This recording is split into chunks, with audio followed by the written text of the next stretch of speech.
Hi everyone, it's indeed a pleasure for me to go through this final presentation, the statistical analysis of health and lifestyle and the business outcome for the MBA program fall 2025 by our instructor, Dr. Emmanuel Mesa.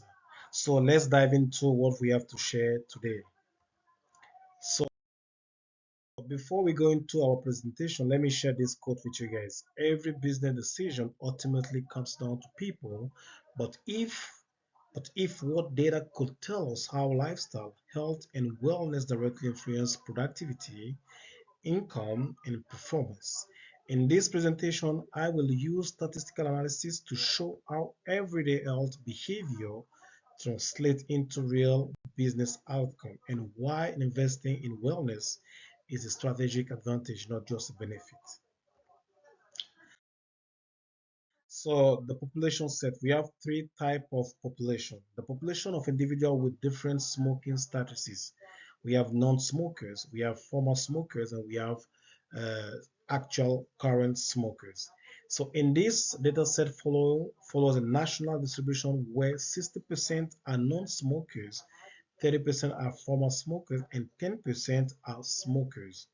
Use a square good net of fit test to determine if the smoking status proportion is in the data set significantly from the expected national distribution. Okay, so the logiciel we're going to use or the software we're going to use will be JAS. I'm sure you guys are used to this logiciel so far. We've been spending like more than even 5 and 7 weeks to using this logiciel or maybe this software. So let's go through and see how we can really understand what are the proportion of what we have as like data set compared to the national average. So we're gonna use the multinomial test. So in this multinomial test, you can see on this graph, we have like the current smoking people, smokers. We have the former smoker and uh, the non-smoker population.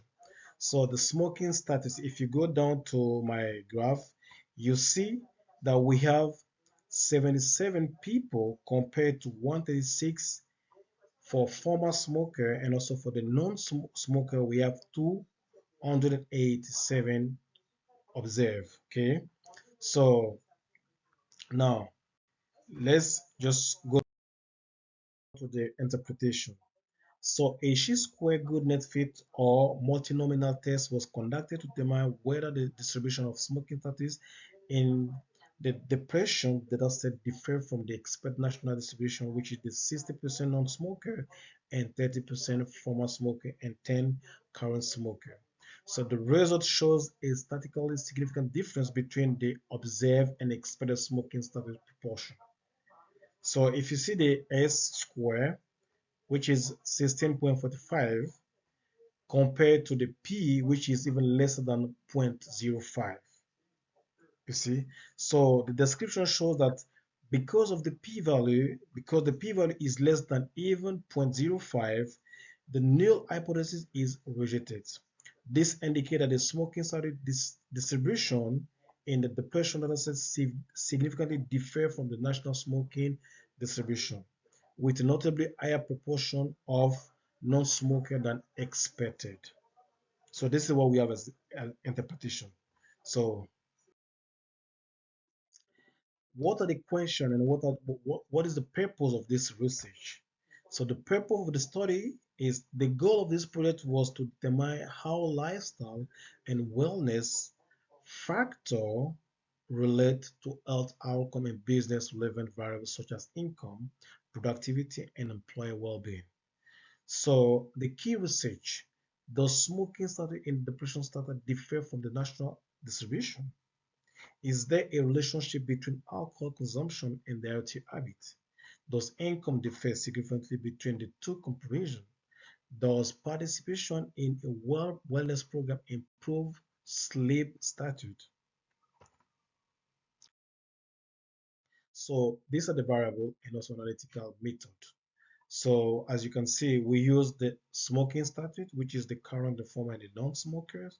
alcohol consumption, we have the low, moderate, and high. Dietary habit, we have healthy, moderate, unhealthy. Income level, and also we have sleep hours before and after a wellness program. So you can see how we use the different software, I mean the software and the different program that we could use during the software.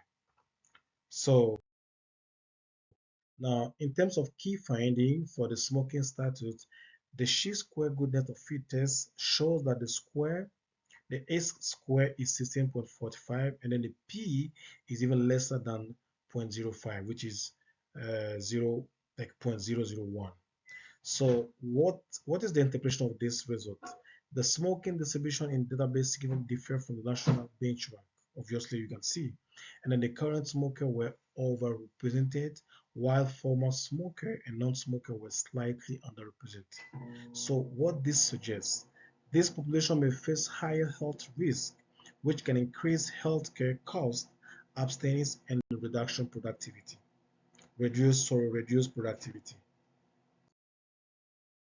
So the business implication. So the business implication is that why this matter of business? And then what are the strategic takeaway? Say higher smoking rate and poor lifestyle habits can increase health costs and reduce employer performance. Of course, income disparity may reflect unequal access to wellness resources. Wellness programs show strong evidence of improving sleep, which is directly linked to productivity, reduced burnout, better decision making. So the takeaway for this analysis is that investing in employer wellness program is not just a health initiative, it's a business performance strategy. So in terms of conclusion, this analysis shows that the wellness is not a software initiative and a soft initiative. It is a measurable driver of performance. When organizations use data to guide health and wellness decisions, they don't just improve life, they strengthen their bottom lines. So data gives leaders the power to move beyond assumption and make informed decisions.